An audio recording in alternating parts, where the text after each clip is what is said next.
अस्सलाम वालेकुम, सितारों के सफ़र पर खुश आमदीद। आज की वीडियो हमारी सन के ऊपर है। सन एस्ट्रोलॉजी में एक बहुत इम्पॉर्टेंट प्लैनेट है क्योंकि सन ट्रांजिट कर रहा है 14 अप्रैल को और 15 ऑफ अप्रैल तक ये रहेगा एरीज में, यानी कि अपने शर्फ में उच्च के घर में रहेगा, जहाँ पे इसको एग्जॉल्टेशन रहती है, यानी कि ये सबसे पावरफुल रहता है सन यहाँ पे। अब यहाँ पे कुछ चीज़ें मैं आपको पहले क्लियर करना चाहूँगा, लेकिन जो लोग इंट्रो स्किप करके देखना चाहते हैं भले स्किप करके देखें, लेकिन ये भी बता दूँ कि अगर आप इसको स्किप करते हैं तो आप बहुत सी इंपॉर्टेंट चीज़ें मिस कर जाएंगे एस्ट्रोलॉजी के बारे में, सन के बारे में। यहाँ पे वैदिक एस्ट्रोलॉजी और वेस्टर्न एस्ट्रोलॉजी का भी मैं आपको थोड़ा सा कॉन्सेप्ट बताऊंगा, सन की पावर्स भी बताऊंगा, सन की नेगेटिविटी भी बताऊंगा, पावरफुल हो के भी नेगेटिविटी भी बताऊंगा, और यहाँ पे मैं आपको समझाऊंगा कि इन पैटर्न से आप लोग फ़ायदा कैसे उठा सकते हैं और आपके घर पे क्या इम्पैक्ट पड़ता है जिस घर में ट्रांजिट कर रहा है आपकी कुंडली पे, जो आपके अकॉर्डिंग टू मून साइन होगा। और जिन लोगों को अपना मून साइन नहीं पता वो कमेंट सेक्शन में अपनी ओरिजिनल डेट ऑफ बर्थ लिखें और कंप्लीट डेट ऑफ बर्थ लिखें, सिटी के साथ लिखें, तो हम आपको आपका मून साइन बता देंगे। इनकम्प्लीट मैसेजेस को हम रिप्लाई नहीं देंगे। इसके अलावा अगर आप लोग अपनी कुंडली या जायचे का डिटेल्ड एनालिसिस करवाना चाहते हैं, पैटर्न को समझना चाहते हैं और वक्त से फ़ायदा उठाना चाहते हैं, तो आपकी स्क्रीन पर व्हाट्सएप नंबर आ रहा होगा, मैसेज करके आप लोग अपना अपॉइंटमेंट बुक करवा सकते हैं, क्योंकि आप लोग अच्छे वक्त में भी गलत फैसले लेके अपना अच्छा वक्त ज़ाया कर सकते हैं। और फिर कमेंट सेक्शंस ऐसे ही भरे रहते हैं कि हमारा अच्छा वक्त कब आएगा, हम तो 12 साल से मनुष्यत ही फेस कर रहे हैं, बुरा वक्त ही फेस कर रहे हैं। हर चीज़ का एक वक्त होता है और उस वक्त को समझना पड़ता है। अल्लाह ताला ने बहुत खूबसूरत निज़ाम बनाया है, इस निज़ाम को समझना पड़ता है। तो अगर मैं आपसे ये कहूँ कि जब आप अपनी ज़िंदगी के अहम फ़ैसले ले रहे होते हैं, इम्पॉर्टेंट डिसीजंस ले रहे होते हैं, उस वक्त आप वो डिसीजंस खुद नहीं ले रहे होते। वो डिसीजंस आपके अंदर एक एनर्जी है वो डिसाइड कर रही होती है, जिसको हम वैदिक एस्ट्रोलॉजी में सन कहते हैं, सूर्य कहते हैं। अब अगर आप वैदिक एस्ट्रोलॉजी की कोर में जाएं तो बृहत प्रशारा होरा शास्त्रा किताब है, तो उसमें सन की जो डेफिनेशन है वो सिर्फ एक प्लैनेट नहीं है, उसमें उसको एक आत्मा का सिग्निफिकेटर कहा गया है, यानी ये आपकी सोल है। यानी सन जो है वो आपको बताता है कि आप असल में क्या हैं। बिल्कुल वैसे ही जैसे कुरान पाक में अल्लाह ताला आपसे एक सवाल करता है कि क्या आपको ये लगता है कि मैंने आपको बेवजह पैदा किया है, तो बिल्कुल उसी तरह सन आपको बताता है कि आपकी वजह क्या है पैदा होने की, आपको किस जगह जाना चाहिए। लेकिन यहाँ एक बहुत बड़ा कन्फ्यूजन है और काफ़ी लोगों ने आजकल सोशल मीडिया पे यही क्रिएट किया हुआ है वेस्टर्न एस्ट्रोलॉजी को फॉलो करते हुए कि मेरा सन साइन ये है इसलिए मेरी पर्सनालिटी ये है।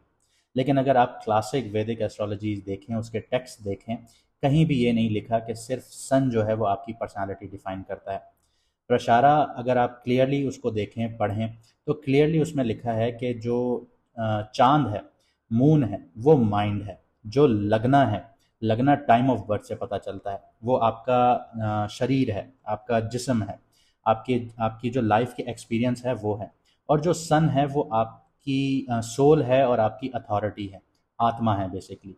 तो अगर आप सिर्फ सन साइन से अपने आप को डिफाइन कर रहे हैं तो ये वैदिक एस्ट्रोलॉजी नहीं कर रहे आप लोग, ये वो सिंप्लीफाई करके डिस्टॉर्ट कर रहे हैं आप एस्ट्रोलॉजी को, जिसकी वजह से आपको सही डायरेक्शन नहीं मिल रही।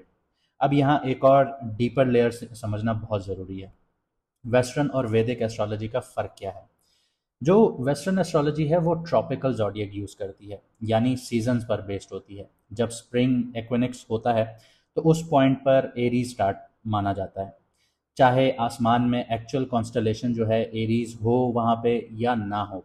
अब जो अगर वैदिक एस्ट्रोलॉजी को देखें तो वो साइडरियल ज़ोडिएक को यूज़ करती है, यानी आसमान में इस वक्त जो रियल प्लानिटरी पोजीशंस चल रही हैं, एनालिसिस उन्हीं बेसिस पर होता है। इसीलिए दोनों सिस्टम में अप्रॉक्सीमेटली 23 से 24 डिग्री का डिफरेंस आ चुका है, या आप ये समझ लें कि 25 डिग्री का डिफरेंस आ चुका है, जो कि आपके सन साइन को भी अब डिफरेंट बना देता है।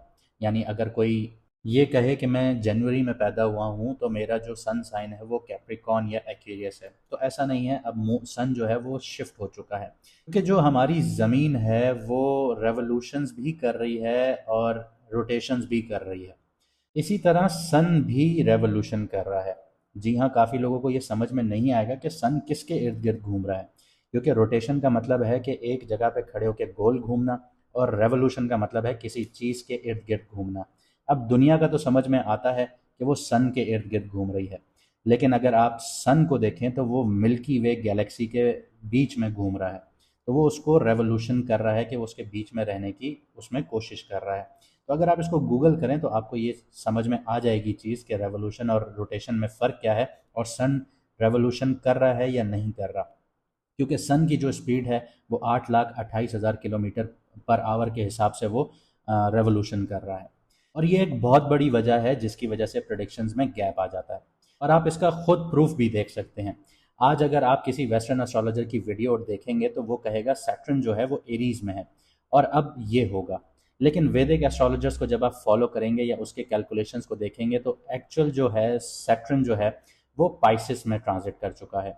और अगर आप हमारे पुराने सब्सक्राइबर हैं तो आपने 29 मई 2025 को सैटर्न की सीरीज देखी होगी, जिसमें हमने बताया था कि सैटर्न जो है वो पाइसिस में ट्रांजिट कर रहा है। और जो हमने उसमें प्रिडिक्शंस दी थी कि आने वाले हालात आपके लिए कैसे होंगे, अगर आपने नहीं देखी तो डिस्क्रिप्शन में आपको लिंक मिल जाएगा। हमने उसमें बताया था हर घर से रिलेटेड आपके ऊपर क्या इश्यूज आ सकते हैं और कैसे आपने टैकल करने हैं।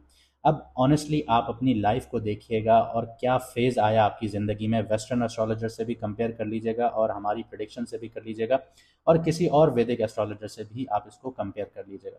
अगर आया है तो आपको खुद समझ आ जाना चाहिए कि आप कौन सा सिस्टम ऑब्जर्व कर रहे हैं और किसकी ऑब्जर्वेशन पर आप अपनी ज़िंदगी को आगे बढ़ाना चाहते हैं, और कौन सा सिस्टम जो है वो सीजनल अप्रॉक्सीमेशंस पर चल रहा है। उम्मीद करता हूँ कि आपके कॉन्सेप्ट यहाँ पे क्लियर हुए होंगे सन को लेके और वैदिक और वेस्टर्न एस्ट्रोलॉजी को लेके। अगर नहीं है तो आप गूगल पर फिर भी इसको सर्च कर सकते हैं और कमेंट सेक्शन में हमें ज़रूर इस पर बताइएगा।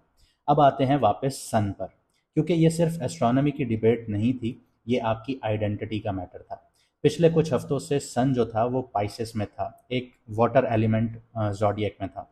और जो बीपीएचएस के प्रिंसिपल्स हैं, यानी बृहद प्रशारा होरा शास्त्र के प्रिंसिपल्स हैं, उनके मुताबिक, अच्छा ये जो मैं आपको रेफरेंस दे रहा हूँ ये वैदिक एस्ट्रोलॉजी का सबसे बेसिक बुक है जिसको कोर माना जाता है वैदिक एस्ट्रोलॉजी का। इसके प्रिंसिपल्स अगर आपको नहीं पता तो आप एस्ट्रोलॉजी कभी भी नहीं सीख सकते।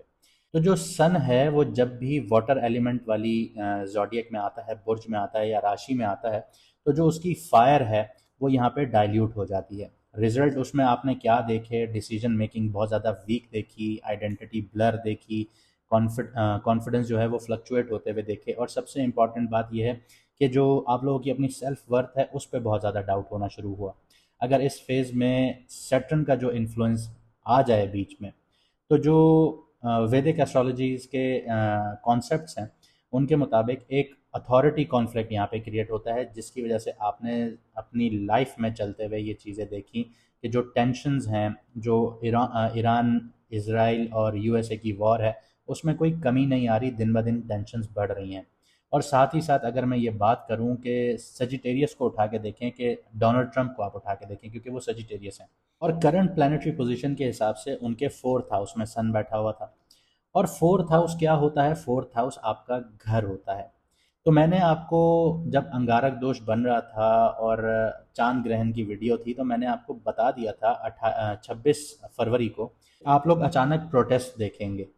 तो यहाँ पे फोर्थ हाउस डैमेज हुआ डोनाल्ड ट्रंप का, प्रेसिडेंट ऑफ अमेरिका का। तो आपने उसके खिलाफ लोगों का मजमा देखा, आप लोगों ने प्रोटेस्ट देखे, उसके खिलाफ देखे, क्योंकि उसका घर जो था, यानी ये आपके घर का सुकून है, वो बर्बाद हो गया रह गया क्योंकि वो ढैया में है। इसी के साथ आपने अपनी रियल लाइफ में क्या देखा? जिनका 10th हाउस डैमेज था उन्होंने अपने बॉस के साथ टेंशन्स देखी, फादर के साथ डिस्टेंस देखी, अपनी कैपेबिलिटीज़ पर शक करना शुरू किया होगा, मेहनत ज़्यादा कर रहे होंगे, रिकग्निशन नहीं मिल रही होगी। ये इमेजिनेशन नहीं थी, ये जो प्लानिटरी पोजीशंस थी उनकी इंटरेक्शंस थी, कंजंक्शंस थी। लेकिन अब जैसे मैंने आपको बताया कि सन जो है वो 14 अप्रैल को ट्रांजिट कर रहा है एरीज में, यानी फायरी एलिमेंट राशि में वापस आ रहा है, ज़ोडिएक में वापस आ रहा है, बुर्ज में वापस आ रहा है। और ये इसकी शर्फ वाली पोजीशन है, या आप ये कह लें उच्च की पोजीशन होगी। ये अपनी हाईएस्ट डायरेक्शनल स्ट्रेंथ की तरफ जा रहा है।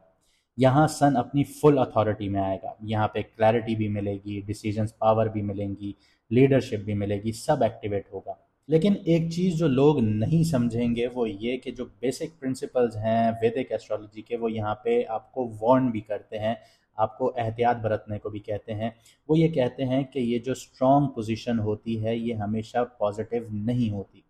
अगर सन ओवर पावर्ड हो जाए, यानी उसको बहुत ज़्यादा पावर मिल जाए, तो वो आपको ईगो भी देता है, डोमिनेंस भी देता है, और मैं ही सब कुछ जानता हूँ वाली सोच देता है। जब आपके हर रिश्ते में ये सोच आ जाए कि मैं ही सब जानता हूँ, तो अगला बंदा अपने आप को सप्रेस समझता है और वो आपसे ला ताल्लुकी करना शुरू करता है, आपसे डिस्टेंस करना शुरू करता है। ये एक ओवर पावर्ड सन की निशानी है। अब रियल एग्जांपल मैं आपको इस तरह दूं कि अगर एक लीडर है ज़िंदगी में, आप जिससे इंस्पायर्ड हो रहे हैं, तो ये उसका बैलेंस सन होगा। लेकिन एक लीडर है जो आपको सिर्फ कंट्रोल करना चाहता है, तो ये इम्बैलेंस सन है। दोनों स्ट्रांग हैं लेकिन रिजल्ट अलग अलग है। और एरीज में जो सन का बिहेवियर है वो प्योर आग जैसा होता है, सीधा, तेज, एक्शन ओरिएंटेड। ये रुकता नहीं है, इसलिए ये आपको उठा भी सकता है, और अगर अवेयरनेस आपको ना हो कि आपने फैसले कैसे लेने हैं, तो ये आपको फ़ौरन गिरा भी सकता है। तो अब जो फेज़ आ रहा है वो सिर्फ एक ट्रांजिट नहीं है, ये एक टेस्ट है। क्या आप अपनी आइडेंटिटी को कॉन्शियसली बिल्ड कर सकते हैं, या सिर्फ ईगो के थ्रू रिएक्ट करेंगे? और आखिर में एक बात जो आपको याद रखनी है कि वैदिक एस्ट्रोलॉजी में सन इम्पॉर्टेंट ज़रूर है, लेकिन वो आपकी पूरी ज़िंदगी नहीं है। अगर आप सच में अपनी लाइफ समझना चाहते हैं तो आपको पूरा चार्ट देखना पड़ेगा, सिर्फ एक साइन नहीं। क्योंकि सन का असली काम ये नहीं है कि वो आपको सिर्फ ऊंचाइयों की तरफ लेकर चला जाए। आप ऊंचाइयों की तरफ चले तो जाएंगे, लेकिन बाद में फिर बहुत मुश्किलात आपको देखने को मिलेंगी। सन का जो असली काम है वो आपको सच दिखाना है, आपको उस पाथ पे लेके जाना है जिसके लिए आप इस दुनिया में आए। और जब वो सच सामने आता है तो तब सबसे पहले जो गिरता है वो आपका ईगो होता है, और उसके बाद आपकी असली ज़िंदगी की शुरुआत होती है। तो अब समझते हैं कि जो सन का ट्रांजिट है वो आपकी कुंडली या जायचे में किस घर में हो रहा है, तो वो आपको क्या इम्पैक्ट देगा। तो अगर आपका मून साइन या लगना जो है विर्गो है, यानी कि कन्या राशि है, यानी कि बुर्ज शुमला है, तो जो सन का ट्रांजिट है वो आपके 8th हाउस में हो रहा है और 12वें घर का मालिक है। यहाँ पे लॉस, आइसोलेशन, सबकॉन्शियस वाला जो थीम है वो एक्टिवेट हो जाता है। क्राइसिस, ट्रांसफॉर्मेशन और हिडन कार्मास का पैटर्न 8वें घर का एक्टिवेट होता है। तो इसका इम्पैक्ट आपके करियर, जॉब, बिजनेस पर कैसे आता है? यहाँ पे एक पैटर्न समझिएगा कि सडन अप्स एंड डाउन्स देखने को मिलेंगे। हालांकि सन शर्फ में है तो अप्स का ज़्यादा चांसेस रहेंगे। हिडन वर्क हो गया, रिसर्च फील्ड्स हो गई, यहाँ पे बहुत ज़्यादा फ़ायदे हासिल होंगे। क्राइसिस मैनेजमेंट वाले रोल आपको मिलेंगे। इन्वेस्टिगेशन टाइप काम में बहुत ज़्यादा तरक्की मिलेगी आप लोगों को, वहाँ पे आप लोग अपना नाम भी बना सकते हैं। जॉब में सडन चेंज भी देखने को मिल सकता है, कंपनी रीस्ट्रक्चरिंग फेज में जा सकती है, अनएक्सपेक्टेड आपके लिए शिफ्ट आ सकते हैं ज़िंदगी को लेके। ये क्यों होगा? क्योंकि 8th हाउस एक्टिव है, स्टेबिलिटी यहाँ पे टूटती है, ट्रांसफॉर्मेशन आती है। तो जॉब में अनसर्टेनिटी रहेगी, हिडन पॉलिटिक्स देखने को मिलेगी, सडन रोल चेंज देखने को मिलेगा। और जो लोग बिजनेस कर रहे हैं उनका रिस्क जो है वो बहुत हाई होगा, प्रॉफिट जो होगा वो अनप्रडिक्टेबल हो सकता है। लेकिन यहाँ पे अगर आप लोग डीप रिसर्च में हुए, रिसर्च एंड डेवलपमेंट में हुए, तो आपका बिजनेस यहाँ पे ग्रो कर जाएगा। रिलेशनशिप, मैरिज और सिंगल्स की बात करते हैं, तो जो आपका 8th हाउस है, 8th से 2nd हाउस एक्टिवेट होता है। यहाँ पे जो पैटर्न आता है वो डीप अटैचमेंट का आता है, फिर सडन डिस्टेंस का आता है, ट्रस्ट इश्यूज का आता है, इमोशनल एक्सट्रीम्स का आता है। तो मैरिज में फैमिली कॉन्फ्लिक्ट्स देखने को मिल सकते हैं, फाइनेंशियल डिसएग्रीमेंट्स आ सकते हैं, हिडन इश्यूज सरफेस पर आ सकता है। सिंगल्स के लिए इंटेंस अट्रैक्शन होगी, लेकिन फियर ऑफ वल्नरेबिलिटी भी देखने को मिलेगी।